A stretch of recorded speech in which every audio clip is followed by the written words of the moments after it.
Siyam na taon nang nagtatrabaho bilang panadero si Nanay Gigi. Para makapagtrabaho, taunan nitong pinoproseso ang renewal ng kanyang working permit. Pero dahil nagtatrabaho ito sa isang panaderia, kailangan pa niyang kumuha ng health permit. Para makakuha nito, tila dadaan pa ito sa butas ng karayom sa dami ng mga kinakailangang mga dokumento. Ang kinukuha ko po yung health certificate at saka yung working permit.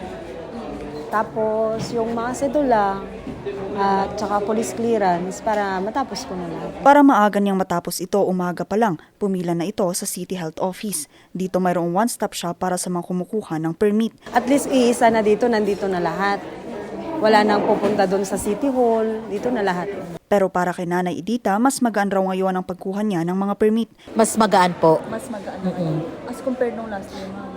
Last year po kasi mas maga kami parang napagod kaming ganon-ganon. Pero ngayon po mas magaan. Mas maganda po yung ginawa nilang ganito na pinagsama po lahat-lahat. Para po mas madali po may process yung dapat lakarin. Pero sa kabila nito, hirap pa rin sa pagkuha ang ilan ng permit sa pamahalang lungsod gaya na lamang ng 27 anyos na si Monica na halos 2 araw nang nagpoproseso ng kanyang mga papeles. Problema po yung address ko po kasi La Union. Tapos kailangan pong kumuha ng kaya pumunta po ako ng barangay hall dun sa Baguio po. Pero nakakuha ka naman na okay. Pero okay na po, kompleto naman po siya.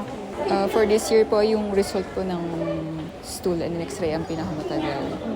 But in others, step po, mas mabilis po siya ngayon. So ang nandito po ay one-stop shop with our BCPO. Meron din po ang treasury or ang cashier. And of course, si Health Services Office, Sanitation, tapos Public Employment Service Office. Kami yung final step sa processing ng working permit. Kaya payo ng Public Employment Services Office sa mga kukuha ng permit, Kung magpa-process tayo ng working permit, tapos Baguio resident po tayo, una nating kukunin ay pwede na kayong magbayad ng sedula, ng working permit at police clearance sa mga barangay, sa respective barangay natin. So pagpunta natin dito, ang kukunin na lang ninyo ay mag-ready tayo ng medical results, or kung sakaling wala, available naman po ang Health Services Office, open naman po sila for processing ng medical.